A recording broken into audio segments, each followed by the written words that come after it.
আমি এই রুমে থাকি। কিরে, তুই দেখছি তোর মা খালাদের মতো হয়ে গেছিস। পুরুষ মানুষ ছাড়া থাকতেই পারিস না। সোহার কান ঝাঝা করে ওঠে শ্রবণের কথা শুনে। এই ছেলে নিজেকে ভাবেটা কি? নেহাতি ভয় পাচ্ছে। বলে এই রুমে এসেছে, নয়তো জীবনে আসতো না। ওর মতো বদ লোকের কাছে কে আসতে চায়? অন্তত সোয়া চায় না। নিজেকে সামনে দ্রুত দুই দিকে মাথা নেড়ে বলে, না, এমন কিছু না। ওই রুমে একা একা ভয় লাগছে। তুমি বিছানায় থাকো, আমি নিচে বিছানা করে থাকি। না, বের হ আমার রুম থেকে। দ্বিতীয়বার যেন তোকে এই রুমে না দেখি। শ্রবণের রাগী স্বর শুনে চুপসে যায় সোহাম। আর কিছু বলার সাহস পাচ্ছে না। ওই রুমে ফিরে যাওয়ার সাহস হচ্ছে না। পাশাপাশি রুম হলে একটা কথা ছিল। এই রুমে যে বেশ কিছুটা দূরত্ব। ওই রুমের পাশের রুমটা শ্রবণের স্টাডি রুম। যাচ্ছিস না কেন? আমাকে বাড়িতে যেতে দাও। শ্রবণে বিছানা থেকে নেমে তেড়ে আসে সোহার দিকে। সোহা ভয়ে পেছাতে পেছাতে দেওয়ালের সঙ্গে ঠেকে যায়। শ্রবণ সোহার সামনে দাঁড়ায়, একদম কাছাকাছি। সোহা ভয়ে মুখ তুলে তাকাচ্ছে না। শ্রবণ সোহা চোয়াল চেপে ধরে মুখ উঁচু করে চোখে চোখ রেখে দাঁত দাঁত পিষে বলে, ওই বাড়িতে তো দূর, তুই এই ফ্ল্যাটের বাইরে যেতে পারবি না। আরেকবার ওই বাড়িতে যাওয়ার কথা মুখ দিয়ে বের করলে তোর জিহ্বা টেনে ছেড়ে ফেলবো। সব ফ্যালফ্যাল করে তাকিয়ে থাকে, চোখ দুটো পানিতে টইটুম্বুর। শ্রবণে আগের মতো একই সুরে বলে, যা গিয়ে ঘুমা, রাতে আমার গায়ে ছোঁয়া দিলে পাছা লাত্তি দিয়ে রুম থেকে বের করে দেব। সোয়াকে ছেড়ে পুনরায় বিছানায় বসে হেডবোর্ডের সঙ্গে হেলান দিয়ে সোয়া কিছু সময় দাঁড়িয়ে থাকে। ধীর পায়ে হেঁটে এসে বিছানায় উঠে শুয়ে পড়ে কিনার ঘেঁষে। ভয়ে ওর আত্মাসহ শরীর এখনও কাঁপছে। শয়তানটার কথায় কথায় তেড়ে এসে গলা আর চোয়াল চেপে ধরে। গত রাতে নিজেই ঝাপটে ধরে ঘুমিয়ে এখন এসেছে ছোঁয়া নিয়ে। ওর ছোঁয়া তো দূরে থাক, ওর চেহারা দেখতে চায় না ছোঁয়া। নিজেও তো জোর করে নিয়ে এসে আটকে রেখেছে। এখন আলাদা রুমে রেখে ভূতের ভয় দেখে মারতেও চায়। সকালে সোয়ার ঘুম ভাঙার পর চোখ মেলে তাকিয়ে দেখে শ্রবণ ড্রেসিং টেবিলের সামনে দাঁড়িয়ে তৈরি হচ্ছে। এই ছেলে প্রত্যেকটা দিন এত সকাল সকাল কিভাবে ঘুম থেকে উঠেছে সোয়া বুঝতে পারে না। রাতে ঘুমায় দেরি করে, আবার সকালে দ্রুত উঠে যায়। শুধু গতকাল বেলা করে ঘুম থেকে উঠেছিল। শোয়া থেকে উঠে বিছানায় গুছিয়ে ওয়াশরুমে প্রবেশ করে। মাথা ভার হয়ে আছে আজ। রাতে টেনশনে ঘুমই হয়নি ভালোভাবে। শ্রবণ শোয়ার পর মাঝখান থেকে কোলবালিশ সরিয়ে দিয়েছিল। সোহাকে মারার মতো কোনো কারণ পাচ্ছিল না, তাই শয়তানি করে বালিশ সরিয়ে দিয়েছিল যেন সোহা ঘুমের ঘরে ওর কাছে চলে আসে আর সোহাকে উত্তম মাধ্যম দিতে পারে। ব্যাসারি সোহা শ্রবণের মতলব বুঝতে পেরে ঘুমাতেই পারেনি ভালোভাবে। ওর ঘুমের ঘরে গড়াগড়ি করার অভ্যাস। ঘুমের ঘরে কখন জানি শ্রবণের গায়ে ছোঁয়া দিয়ে ফেলে ও। শ্রবণকে উদ্যম কেলানি দেয়। শ্রবণ ফর্মাল সাদা শার্ট আর কালো প্যান্ট পরেছে। শার্ট ইন করা, হাত কোনো পর্যন্ত গোটানো, চুলগুলো হেয়ার জেল দিয়ে সেট করেছে। হাতে ঘড়ি পরে সানগ্লাস শার্টের সামনে ঝুলিয়ে নেয়। ফোন, ওয়ালেট আর গাড়ির চাবি পকেটে ভরে নেয়। প্রায় 9টা বাজতে চলল। রাস্তা করে চাপে অফিসে। আজ 2 ভাইয়ের হাঁকা টাইট করে দিয়ে আসবে। শাহিন রেজা চৌধুরী কম দোষী নয়। উনি চাইলে শ্রবণের সঙ্গ দিতে পারতেন, তখন কিন্তু দেয়নি।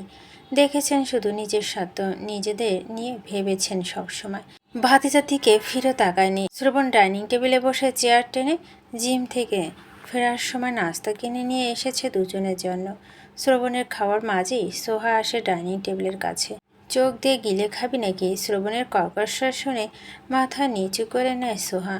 শ্রবণ আগের মতোই কর্কশ্বরে বলে, এগুলো গিলে দুপুরে রান্না করবি। সোহা তরিত গতিতে মুখ তুলে তাকায়। ও রান্না করবে? শ্রবণ পুনরায় বলে, বুঝতে পেরেছিস আমার কথা? আমি তো রান্না করতে পারি না। পারিস না, শিখে নিবি। আমি দুপুরে ফিরে এসে খাবো। খাবার যেন রেডি থাকে। খাবার ভালো না হলে তোর কপালে শনি আছে। সোয়া কাঁদো কাঁদো গলায় বলে, একবেলার মধ্যে কিভাবে রান্না শিখবো সেটাই তো আমি জানি না। তুই রান্না করবি, আমি খাবো। আমি সত্যি সত্যি রান্না করতে পারি না। এক কথা বারবার বলবি তো কানসার বরাবর দেবো একটা। সোহার চোখের পানি মুছতে মুছতে শ্রবণের দিকে তাকিয়ে থাকে। এ কেমন জালিম! রান্না করতে বলছে, আবার খাবার ভালো না হলে খবর আছে বলছে।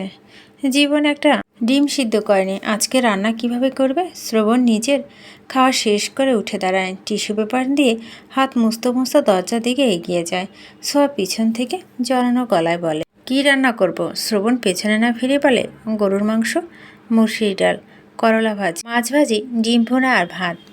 এত কিছু সোহার উষ্ঠজোড়া ফাঁকা হয়ে গেল। এত কিছু একা একা কীভাবে করবে? রান্না করতে পারে? সেখানে এত কিছু ওর পক্ষে অসম্ভব। শ্রবণ বেরিয়ে গেছে ফ্ল্যাট থেকে। সো তখনও ঠায় দাঁড়িয়ে আছে, ওর মাথা কাজ করছে না। হাত পা ছড়িয়ে গলা ছেড়ে কাঁদতে ইচ্ছে করছে। কোনো পাপের কারণে এই শ্রবণ নামক ঝড় জীবনে আসলো? ভালোই তো ছিল, শান্তিতে ছিল। ভালো থাকার শান্তি কেড়ে নেওয়ার জন্য এই শ্রবণও জীবন এসেছে। খিদে পেয়েছে, চেয়ার টেনে বসে খাওয়ার জন্য। আগে খেয়ে পেট ঠান্ডা করে নিক, তারপর ভাববে কী করবে। খেতে খেতে আশেপাশে নজর বোলাম। এত বড় ফ্ল্যাট, ও একা রয়েছে, কেমন গা ছমছম করছে। খাওয়া শেষ হতে টেবিল গুছিয়ে রেখে রান্নাঘরে আসে। রান্না করতে তো বলে গেল, রান্নার জিনিস আছে কি? ফ্রিজ খুলে নর্মাল ডিম পেয়ে যায়, তবে করলা নেই। ডিপ খুলে মাংস বের করে, মাছ বের করে পানিতে ভিজিয়ে রাখে।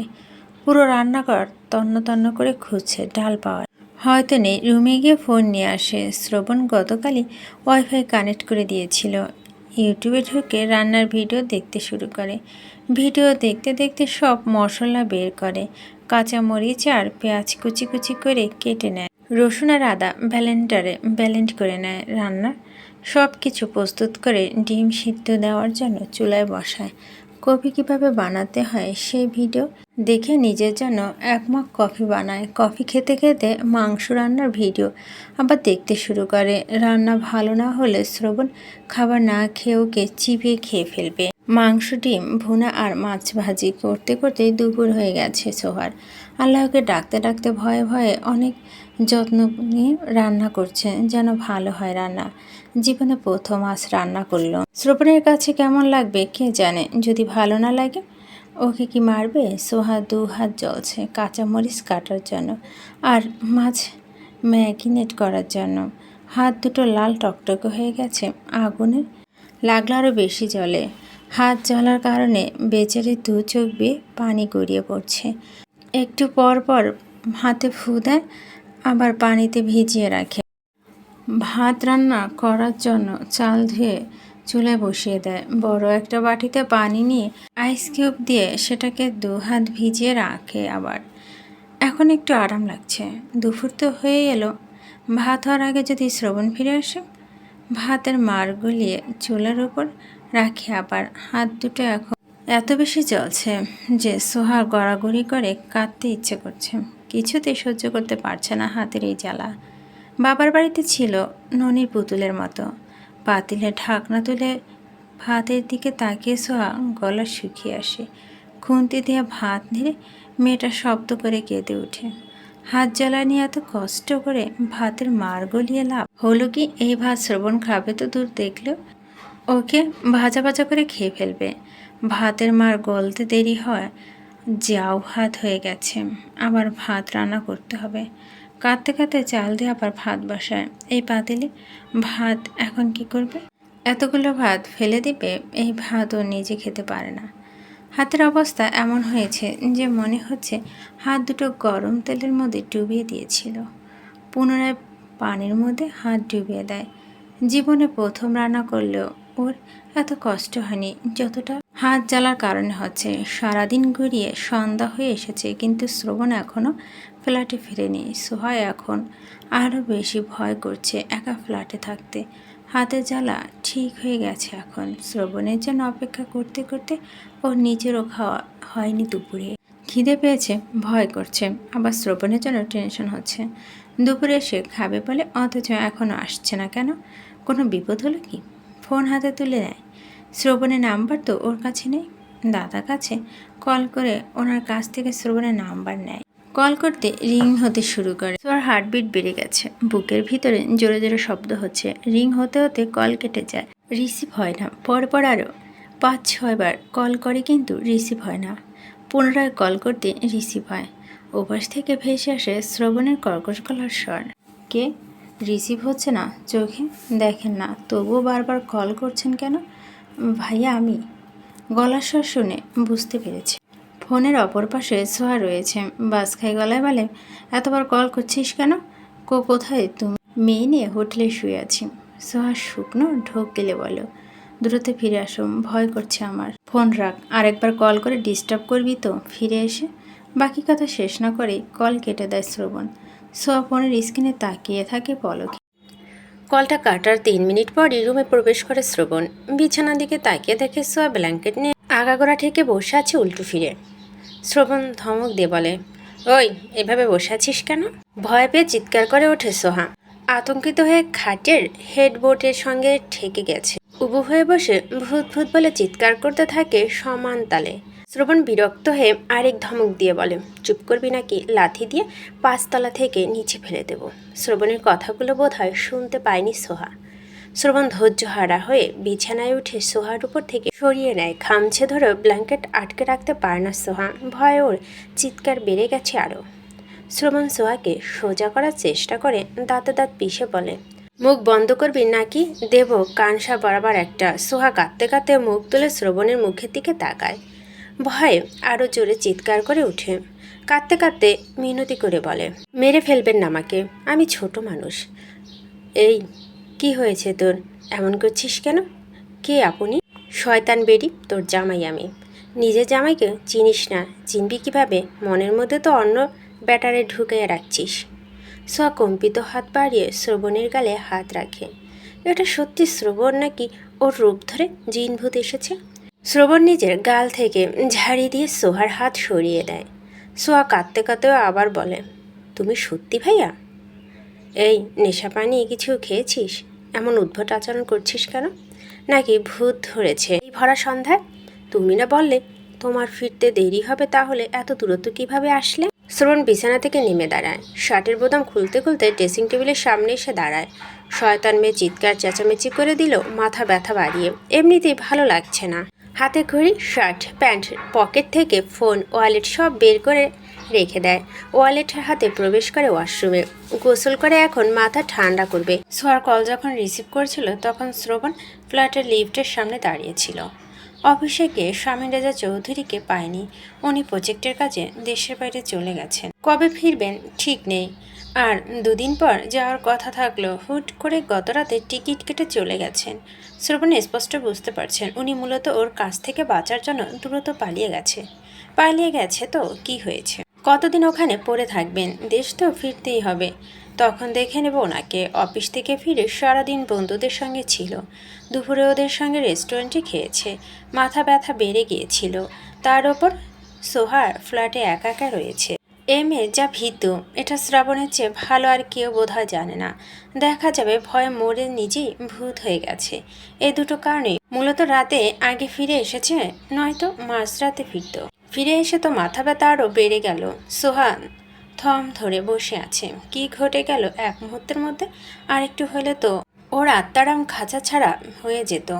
ও তো ভেবেই নিয়েছিল কোনো দুষ্ট জিন বা ভূত শ্রবণের রূপ ধারণ করে এসেছে ওকে মারতে। দীর্ঘ সময় ধরে গোসল করার পর ওয়াশরুম থেকে বেরিয়ে আসে শ্রবণ। দরজা খোলা আওয়াজ পেয়ে সেদিকে নজর দেয় সোহা। সদ্য গোসল করার কারণে শ্রবণের চকচকে ফর্সা দেহ আরও চকচকে করছে। চুলগুলো ভালোভাবে মুছেনি। এলোমেলো ভেজা চুলগুলো থেকে টুপটাপ পানি গড়িয়ে পড়ছে। গায়েও পানি বিদ্যমান রয়েছে এখনও। আলমারি থেকে ট্রাউজারটা বের করে পরে নেয়। শরীর আর চুল ভালোভাবে মুছে একটা ধূসর রঙের টি গায়ে জড়ান। এগিয়ে এসে বিছানায় উঠে আলগোছে উপর হয়ে শুয়ে পড়ে সোহার পাশে নিজের বালিশে। সোহা পাশে বসে তাকিয়ে থাকে শ্রবণের দিকে। ওকে কোনো প্রশ্ন করার সাহস হচ্ছে না ওর। চুপচাপ নীরবতা পেরিয়ে গেছে প্রায় আধ ঘন্টা। সোহা নিজের মধ্যে সাহস সঞ্চয় করে বলে, খাবে না? শ্রবণ উত্তর দেয় না। সোহা পুনরায় বলে, ঘুমিয়ে পড়ছ? খাবে না? শ্রবণ ঘাড় ঘুরিয়ে সোহার দিকে তাকায়। ঘুমায়নি, চোখ বন্ধ করেছিল। শ্রবণকে তাকাতে দেখে মিনমিন করে বলে, খাবে না? কি খাবো? রান্না করছিস? সোয়া মাথা নেড়ে বলে, হ্যাঁ রেঁধেছি। শ্রবণ অবাক হয়ে বলে, সত্যি রেঁধেছিস? হ্যাঁ। কি? করলা আর ডাল ছিল না, তাই মাংস, ডিম ভুনা, মাছ ভাজি আর ভাত রান্না করেছি। রান্না ভালো হয়েছে? সোয়া শুকনো ঢোক গিলে বলল, খেয়ে দেখো, যদি ভালো না হয় তাহলে তোকে কি করব আমি নিজেও জানি না। কথা বলতে বলতে সোয়া থেকে উঠে বসে শ্রবণ কপাল ছড়িয়ে থাকা চুলগুলো পিছনে ঠেলে দিয়ে বিছানা থেকে নেমে দাঁড়ান। সোহার দিকে তাকে দাঁতে দাঁত চেপে বলে, আপনাকে কি কোলে তুলে নিয়ে যেতে হবে? সোহা দ্রুত বিছানা ছেড়ে নেমে বাইরে দিকে এগিয়ে যান। শ্রবণ আগায় সোহার পেছন পেছন। চেয়ার টেনে বসে শ্রবণ। সোহা ওর মুখের দিকে তাকিয়ে মিনমিন করে বলে, সব ঠান্ডা হয়ে গেছে, তুমি একটু বসো, আমি গরম করে নিয়ে আসি। যা। সোয়া একে একে সব গরম করে নিয়ে আসে। অদক্ষ হাত হয় বেশ সময় লেগে গেছে সব গরম করতে। প্লেট ধুয়ে এনে শ্রবণের যেন খাবার বেড়ে দেয়। শ্রবণ মাছ, ডিম ভুনা কিছুই নেয়নি, শুধু মাংস দিতে বলেছে। গম্ভীর চোখে মুখে সোহার মুখের দিকে তাকিয়ে প্লেটে হাত দেয় খাওয়ার জন্য। সোহা মনে মনে আল্লাহকে ডাকছে। প্রথম লোকমা মুখে পড়ে স্থির হয়ে যায় শ্রবণ। কপালে ভুরু কুচকে সোহার মুখের দিকে তাকায়। ওর মুখের দিকে তাকিয়ে থেকে মুখের খাবার শেষ করে আবার মুখে পুরে দেয়। ভয়ে সোহার হাত মৃদু কাঁপছে, সঙ্গে ঘামছেও। শ্রবণের প্লেটের দিকে তাকিয়ে গম্ভীর স্বরে বলে, তোকে কে রান্না করে দিয়েছে? কেউ না। মিথ্যা বলছিস কেন? সত্যি কেউ দেয়নি। তুমি তো বাইরে থেকে দরজা লাগিয়ে রেখে দিয়েছিলে। বাইরে থেকে কেউ ভিতরে কিভাবে আসবে বন্ধ দরজা দিয়ে? রান্না শিখলি কিভাবে? ইউটিউব থেকে। শ্রবণ আর কিছু না বলে খাওয়া চালিয়ে যায়। মন্দ হয়নি রান্না, ভালোই লেগেছে খেতে। প্রথমবার হিসেবে অনেক ভালো রেঁধেছে। শ্রবণের খাওয়া অর্ধেকের বেশি শেষ তখন সোহার দিকে চোখ পড়ে আবার। কপাল ভুরু কুচকে রেখে গম্ভীর স্বরে বলে, খেয়েছিস? দুদিকে মাথা নাড়ে সোহা। দুপুরে খাসনি? না। কেন? তোমার জন্য অপেক্ষা করেছিলাম। কেন? জামাইয়ের জন্য? দরদ উতলে পড়েছিল নাকি? ছোঁয়া চুপ হয়ে থাকে। খেতে বস। সোহা দ্রুত চেয়ার টেনে বসে খাওয়ার জন্য। খিদে ওর পেট চোচো করছে। এতক্ষণ শ্রবণের ভয়ে বসছিল না। শ্রবণ খাওয়া শেষ করেই বসা থেকে উঠে রুমের দিকে পা বাড়ায়। সোহা পেছন থেকে বলে, আগে যেও না, একটু এখানে বসে থাকো। শ্রবণ ঘাড় কাত করে সোয়ার দিকে তাকিয়ে বলে, কেন? ভয় লাগে। 2 মিনিট বসো, আমার খাওয়া হয়ে যাবে। শ্রবণ 2 সেকেন্ড দাঁড়ায় না, ধূপতা পা ফেলে রুমের দিকে এগিয়ে যায়। সোয়া পেছন থেকে ফ্যাল ফ্যাল করে তাকিয়ে থাকে। একটু দাঁড়ালে কি হতো? ভয় ভয়ে দ্রুত খাওয়া শেষ করে সোহা প্রায় দৌড়ে দৌড়ে বাকি খাবার ফ্রিজে তুলে রেখে দেয়। ডাইনিং টেবিলে না গুছিয়ে রেখে এক দৌড়ে রুমে প্রবেশ করে। শ্রবণ গ্লাস হাতে দাঁড়িয়ে আছে, হয়তো ওষুধ খেলো। সোহার দিকে তাকিয়ে বলে, কিরে, ম্যারাথন রেসে অংশ নিয়েছিস নাকি?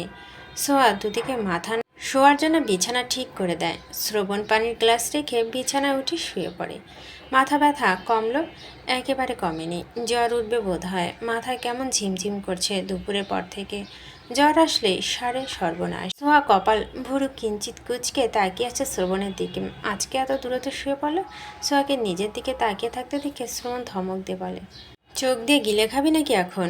খাবার খেয়েছিস তো, এখন ঘুমা। ডাইনি 2 নাম্বার বাচ্চা। সোয়া ফ্রেশ হয়ে এসে রুমের লাইট অফ করে ফোনের ফ্ল্যাশ অন করে বিছানায় উঠে ব্ল্যাঙ্কেট দিয়ে বুক পর্যন্ত ঠেকে শুয়ে পড়ে।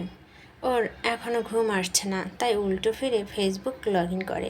রিল দেখা ছাড়া দেখার মতো আর কিছু নেই ওর। রান্নার কথা খেয়াল হতেই ঘাড় ঘুরে শ্রবণের দিকে তাকায়। রান্না নিয়ে অনেক ভয় ছিল, কিন্তু শ্রবণ সেরকম কিছু বলেনি বা করেনি। রান্না হয়তো ওর কাছে ভালো লেগেছে, তাই চুপচাপ আছে। ঘাড় ঘুরিয়ে নেয় আবার। ফেসবুক থেকে বেরিয়ে ইউটিউবে প্রবেশ করে রান্নার ভিডিও দেখার জন্য। শ্রবণ উপর হয়ে 2 হাত মাথার চুল টেনে ধরে রেখেছে। এই মাথাটা বারবার ওর সঙ্গে বেইমানি করে। এত যন্ত্রণা দেয় ওকে যা বলার মতো না। মাঝে মধ্যে ইচ্ছে করে শরীর থেকে মাথা আলাদা করে ফেলতে। না থাকবে মাথা আর না থাকবে ব্যথা। ঘড়ির কাঁটা ঘুরতে ঘুরতে রাতের শেষ প্রহর চলে এসেছে। শ্রবণ ছটফটানি আর হালকা গোগরানি আওয়াজ সোহার ঘুম হালকা হয়ে আসে। কান খাড়া করতে আওয়াজ আরও স্পষ্ট হয়। চোখ মেলে তাকায় অন্ধকারের মধ্যে। শ্রবণ তো ঘুমের মধ্যে এমন শব্দ করে না, এখন পর্যন্ত সোহা শুনেনি। মাঝে মাঝে চিৎকার করে উঠে শুধু। ফোনের ফ্ল্যাশ অন করে বিছানা ছেড়ে নেমে দাঁড়ায়। ঘুরে এসে রুমের লাইট অন করে শ্রবণের দিকে তাকায়। কেমন যেন অদ্ভুত আচরণ করছে আজ। কয়েকবার ডেকেও সাড়া পায় না শ্রবণের কাছ থেকে। গায়ে হাত দেয় ধাক্কা দিয়ে ঢাকার জন্য, কিন্তু গায়ে হাত দিয়ে চমকে উঠে সোহা। জ্বরে শ্রবণের গা পুড়ে যাচ্ছে। কপালে হাত রেখে জ্বরের মাত্রা আরও ভালোভাবে বুঝতে পারে, সঙ্গে এটাও বুঝতে পারে এই মাত্রাতিরিক্ত জ্বরের কারণে এমন অদ্ভুত আচরণ করছে ঘুমের মধ্যে। গায়ে ধাক্কা দিয়ে আরও কয়েকবার ডাকার পর পিটপিট করে তাকায় শ্রবণ। জ্বরের কারণে চোখ মেলতে পারছে না। নিজের রুমে মেয়ে মানুষ দেখে জ্বরের ঘরে বকা দিয়ে বলে, এই মহিলা, আপনি আমার রুমে কি করছেন? বের হন আমার রুম থেকে। আমার ফ্ল্যাটে আসার সাহস হলে কীভাবে আপনার? ভেতরে কিভাবে আসলেন? সোহা শ্রাবণকে ছেড়ে সোজা হয়ে দাঁড়িয়ে আছে। ও মহিলা নিজের বউকে চিনছে না। এ একা এসেছে নাকি জোর করে তো নিয়ে এসেছে? শ্রবণ চোখ বন্ধ করে নিয়ে বলে, এই বজ্জাত মহিলা, বের হ আমার রুম আর ফ্ল্যাট থেকে। এই ফ্ল্যাটের মহিলা মানুষদের প্রবেশ নিষেধ, শুধুমাত্র মাজিদা আন্টি বাদে। সোহা ধীর স্বরে বলে, তুমি আমাকে চিনতে পারছো না? না, কে আপনি? আমি সোহা। কোন সোহা? এই ডাইনির বাচ্চা, তুই এখানে কেন? বের হ আমার ফ্ল্যাট থেকে। তুমি তো আমাকে নিয়ে এসেছো। আমি নিয়ে এসেছি? কেন নিয়ে এসেছি? ভুলে গেছো সব? ভালোভাবে মনে করার চেষ্টা করো, আমি তোমার ওয়াইফ। শ্রবণ অবাক হয়ে চোখ টেনে তোলার চেষ্টা করে সোহার দিকে তাকিয়ে বলে, আমি বিয়ে করেছি? হ্যাঁ। কবে? অনেক দিন হয়েছে। শ্রবণ ভাবুক হয়ে যায়। কবে বিয়ে করেছি ভাবতে শুরু করে। কিছুতেই মনে পড়ছে না কবে বিয়ে করেছে। ওর বউ আছে। আশ্চর্য, যে ছেলে মেয়েদের থেকে 100 হাত দূরে থাকে সে বিয়ে করেছে। জ্বরের ঘরে শ্রবণের অবস্থা নেশাখোর মাতালের মতো। জ্বরে তীব্রতা ছটফট করছে, উল্টোপাল্টা কথা বলছে বিড়বিড় করে, আবার ফাঁকে ফাঁকে কাকে যেন গালি দিচ্ছে। বইয়ের কথা ভাবতে গিয়ে এখন সেটাও ভুলে গেছে। কিট বক্স বের করে জ্বরের ওষুধ খোঁজে। এস প্লাস ট্যাবলেট আছে 2টো, ওখান থেকে একটা বের করে শ্রবণের শিহরে দাঁড়ায়। এখন ওষুধটা খাওয়ানো গেলেই হয়। ওঠো, ওষুধ খাও, জ্বর ভালো হয়ে যাবে। শ্রবণ বলে না কিছু, সোহার দিকে তাকায়ও না। জ্বরের কারণে শ্রবণ ফর্সা চেহারা লাল হয়ে গেছে, কেমন করছে, মায়া হচ্ছে সোহার। শ্রবণের বাহুতে মৃদু ধাক্কা দিয়ে বলে, ওঠো, জ্বরের ওষুধ খাও, ভালো লাগবে। ওই কুত্তার বাচ্চা সুর আমার টাকা মেরে দিয়ে পালিয়ে গেছে। কে? নাম যেন কি ভুলে গেছি। ওঠো, খিদে পেয়েছে আমার। দুপুরে খাইনি, রাতেও খাইনি। খাবো, খাবার নিয়ে আয়। রাতে খাওনি? না। গরুর মাংস দিয়ে ভাত কি খেলো জানি না। ওষুধটা খাও, সব জানতে পারবে। খাবো না ওষুধ, ভাত খাবো। ভাত নিয়ে আয়। সোয়া শ্রবণকে শোয়া থেকে তোলার চেষ্টা করে। শ্রবণ উঠে না, জেদ ধরে বলে, খাবো না বলে ওষুধ। খাবার নিয়ে আয়, খিদে আমার পেট চোচো করছে। সোয়া কোনো রকম টেনে টুনে তুলে ওষুধ খাইয়ে দেয় জোর করে। শ্রবণ ওষুধ খেলে সোহার কাঁধের ওপর মাথা এলিয়ে দেয়, নরম স্বরে বাচ্চাদের মতো করে বলে, ভাত খাবো, খিদে পেয়েছে আমার। তুমি শুয়ে থাকো, আমি ভাত নিয়ে আসছি। সোয়া উঠে যেতে চাইল, শ্রবণ ছাড়তে নারাজ ওকে। কাঁধে মাথা রেখে কোমর জড়িয়ে ধরে বসে রইল। ওর শরীরের তাপ সোহার চামড়া যেন ঝলসে যায়। সোহা নিজের কাঁধ থেকে শ্রবণের মাথা সরিয়ে দেওয়ার চেষ্টা করে। ছাড়ো, ভাত নিয়ে আসছি। শ্রবণ নিশ্চুপ হয়ে থাকে। ওর এত গভীর স্পর্শে সোহার শরীর শিহরে উঠছে বারংবার। বুকের ভেতর কম্পন বেড়ে গেছে। অচেনা অনুভূতি ছুঁয়ে যাচ্ছে মন মস্তিষ্কে। শ্রবণের কাঁধে মাথা রেখে বিড় করে যেন কি বলছে। এতক্ষণে সব ছটফট পাগলামি থেমে গেছে। একদম শান্ত হয়ে বসে আছে। শীত করছে? এখানে শুয়ে পড়ো, ব্ল্যাঙ্কেট দিয়ে শরীর ঢেকে দিই। খাবো? তাহলে ছাড়ো আমাকে। শ্রবণের কাছ থেকে নিজেকে ছাড়িয়ে উঠে দাঁড়ায়। শ্রবণ ঘাড় সোজা করে বসে থাকতে পারছে না, নিজে থেকে শুয়ে পড়ে। সোয়া ব্ল্যাঙ্কেট দিয়ে শরীর ঢেকে দিয়ে রুম থেকে বেরিয়ে যায়। ভয়ে অন্তরতা কাঁপতে শুরু করছে। সারাদিন খায় না, তখন কিছুই না, আর আজকে এই রাতের বেলায় নাকি খিদে পেয়েছে। আবার বলছে রাতে নাকি খাইনি, অথচ পেট ভরে খেয়ে ঘুমিয়েছিল। এখন খাবো খাবো করে গলা শুকিয়ে ফেলছে। ভয়ে ভয়ে ভাত আর তরকারি গরম করে রুমে ফিরে আসে। ওঠো, ভাত নিয়ে এসেছি। শ্রবণ শরীর টেনে নিয়ে উঠে বসে, তবে মাথা ঠিক রাখতে পারছে না। এদিক ওদিক হেলে পড়ে যাচ্ছে। সোয়া খুব ভালো করে বুঝতে পারছে শ্রবণের নিজের হাতে খেতে পারে না, এখন ওকে খাইয়ে দিতে হবে। পানির গ্লাস আর প্লেট হাতে নিয়ে বিছানায় উঠে শ্রবণের ডান পাশে বসে। ও বসতে শ্রবণ ওর গা ঘেঁষে বসে কাঁধে মাথা এলিয়ে দেয়। আবার এখানে মাথা রাখলে শান্তি লাগে। ব্ল্যাঙ্কেট দিয়ে বুক পর্যন্ত ঢেকে রেখেছে। সোহা ভাত মেখে কম্পিত হাতে তুলে ধরে শ্রবণের মুখের কাছে। শ্রবণ বিনা বাইকে বাধ্য ছেলের মতো ভাত মুখে পুড়ে নেয়। নাক মুখ কুচকে ভাত গিলে বলে, ভাতের মধ্যে কি দিয়েছিস? এত তেতো কেন? বিশ্রী লাগছে, খাবো না। কেমনটা লাগে? এত কষ্ট করে তাহলে কেন ভাত তরকারি গরম করলো? বলে বলে জোর করে আরও কয়েক লোকমা খাওয়া সোহা। পানি খাইয়ে প্লেটে গ্লাস এক পাশে রেখে হাত ধুয়ে আসে। তাওয়ালা ভিজিয়ে এনে জোর করে শরীর মুছিয়ে দেয়। এর যেন গালিও খান। চর মারতে নিয়েছিল, সোহা সরে যাওয়া লাগেনি। বালতিতে পানি এনে মাথায় পানি ঢেলে দেয়। মাথায় পানি ঢালার ফলে অনেক আরাম পায় শ্রবণ। ভালো লাগছে এখন। শরীর ঠান্ডা হয়ে আসতেই বালতি আর ভেজা তাওয়ালা ওয়াশরুমে রেখে আসে। রুমের লাইট অফ করে বিছানায় উঠে শুয়ে পড়ে। শ্রবণ চুপচাপ শুয়ে আছে, নড়ছেও না চড়ছেও না। ঘুমিয়ে গেছে নাকি? সোহার ভাবনার মাঝে শ্রবণ এগিয়ে এসে ওকে ব্ল্যাঙ্কেটের ভেতরে টেনে শক্ত জড়িয়ে ধরে। কি করছো? ছাড়ো আমাকে। চুপ, ডোন্ট ডিস্টার্ব। শ্রবণের কথা শুনে নড়াচড়া বন্ধ করে দেয় সোহা। শ্রবণের বুকে ভালোভাবে মুখ গুজে নিশ্চুপ হয়ে যায়। শ্রবণের ভেজা চুলে সোহা শিওরে উঠে সোহার শরীর। চুলগুলো ভালোভাবে মোছা হয়নি বোধহয়। নিজের ওড়না দিয়ে আবারও মুছিয়ে দিতে শুরু করে। চুলের ছোঁয়া পেয়ে শ্রবণ ঘুম ঘুম পাচ্ছে। আরাম লাগছে এখন। আগে এই জ্বর নিয়ে কত শত রাত কত কষ্ট করছে হিসেব নেই। জ্বর উঠলে এভাবে একা একা ছটফট করতো, উল্টোপাল্টো বক বক করতো। ওর জ্বরের কথা শুনলে হাসান এসে থাকতো এখানে। জোর করে অল্প কিছু খাইয়ে ওষুধ খাইয়ে দিত, মাথা পানি ঢেলে দিত, বন্ধুর জন্য যতটুকু পারত করতো। শ্রবণ হাসানকেও অনেক জ্বালাতন করতো জ্বরের ঘোরে। শ্রবণের ভারী শ্বাস ফেলার শব্দ পাওয়া যাচ্ছে। গভীর ঘুমে বিভোর হয়ে গেছে। জ্বর নেমে গেছে এখন, শরীর ঠান্ডা। এখন শক্ত করে সোয়াকে জড়িয়ে ধরে আছে। সোয়ার সময় যেন বড় বড় ডায়লগ ঝাড়ল, সেগুলো কোথায় গেল এখন? সে তো ওর বুকে মুখ গুজে ঘুমিয়ে আছে। ছাড়তে বলছে বলে আবার বলে ডোন্ট ডিস্টার্ব। সকালে শ্রবণের ঘুম আগে ভাঙে। চোখ বন্ধ, কিন্তু কান আর মস্তিষ্ক সজাগ রয়েছে। স্পষ্ট শুনতে পাচ্ছে কারো ধীর গতিতে ছুটে চলা হৃদয় স্পন্দন শব্দ। নাকে এসে ধরা দিচ্ছে মেলি স্মেল। চোখ মেলে তাকাতেই চোখের সামনে অন্ধকার ব্যতীত কিছুই দেখতে পায় না। বুক থেকে মুখ তুলে মাথার পেছনের দিকে সরিয়ে নিয়ে আসে। অন্ধকার ব্যতীত অন্য কিছু দেখা যাচ্ছে না। নিজের বাহুর বন্ধনে কোনো এক নারীর দেহ আবিষ্কার করে আর ভালোভাবে বুঝতে পারে এটা ওর একমাত্র বউ সুহা চৌধুরী। সোহা নিজেও শ্রবণকে জড়িয়ে ধরে ঘুমিয়ে আছে। কিছু একটা ভেবে শ্রবণ পুনরায় সোহার বুকে মুখ গুজে দেয়। ও এখন অনেক জ্বর না থাকলেও জ্বর ধীরে ধীরে বাড়ছে। শরীর গরম হয়ে উঠেছে। রাতের ঝড়ের ঘুরে কি কি করছে সেসব স্মরণ করার চেষ্টা করে, তবে সেরকম কিছু মনে পড়ছে না। আবছা আবছা অল্প কিছু মনে আছে। মাথা ভারবার হয়ে আছে। চোখ মেলে তাকাতে ইচ্ছে করছে না। শ্রবণ আরও কিছু সময় সোহার বুকে মুখ গুজে শুয়ে থাকতে চাইলেও পারল না। দ্রুত শোয়া থেকে উঠে ওয়াশরুমে প্রবেশ করে। এখন প্রকৃতিটাকে সাড়া না দিলেই নয়। শ্রবণে তাড়াহুড়ো উঠে যাওয়া সোহা ঘুম ভেঙে যায়। ঘুম ভেঙে গেলে তাকাতে ইচ্ছে করছে না ওর।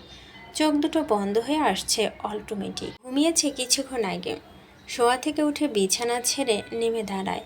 রুমের লাইট অন করতে শ্রবণ ওয়াশরুম থেকে বেরিয়ে আসে। সোহা ঘুরে ওর মুখের দিকে তাকায়। ওর রাতেই শ্রবণের চোখ মুখ সুখে ফ্যাকাশে হয়ে গেছে। শ্রবণ সোজা এসে বিছানায় উঠে শুয়ে পড়ে ব্ল্যাঙ্কেট জড়িয়ে।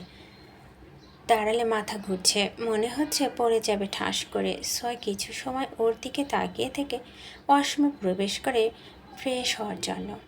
লাইটের আলোয় জায়গায় শ্রবণ ব্ল্যাঙ্কেট দিয়ে মাথা ঢেকে নেয়। সোহা ফ্রেশ হয়ে এসে শ্রবণের শিহরে দাঁড়ায়। মৃদুস্বর ডেকে বলে, ঘুমিয়ে গেছো? কি খাবে এখন? শ্রবণ ব্ল্যাঙ্কেটের নিচ থেকে মলিন স্বরে বলে, যা আছে রান্না কর, খিদে পেয়েছে আমার। উঠে ফ্রেশ হয়ে ওষুধ নিয়ে আসো।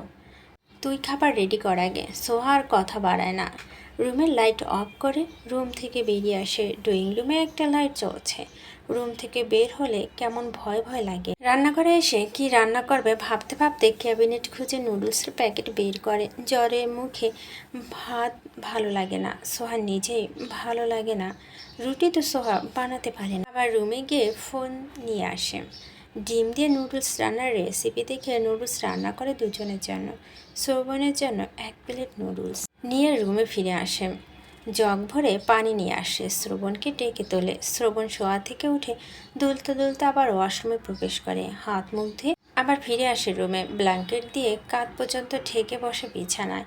সোয়া নুডলসের প্লেট শ্রবণের সামনে দেয়। শ্রবণ প্লেটের দিকে তাকিয়ে সোয়ার মুখের দিকে তাকায়, তারপর চামচের সাহায্যে নুডলস তুলে মুখে পুরে দেয়। নাক মুখ কুচকে সোয়ার দিকে তাকায়, মুখে নুডলস গিলে বলে,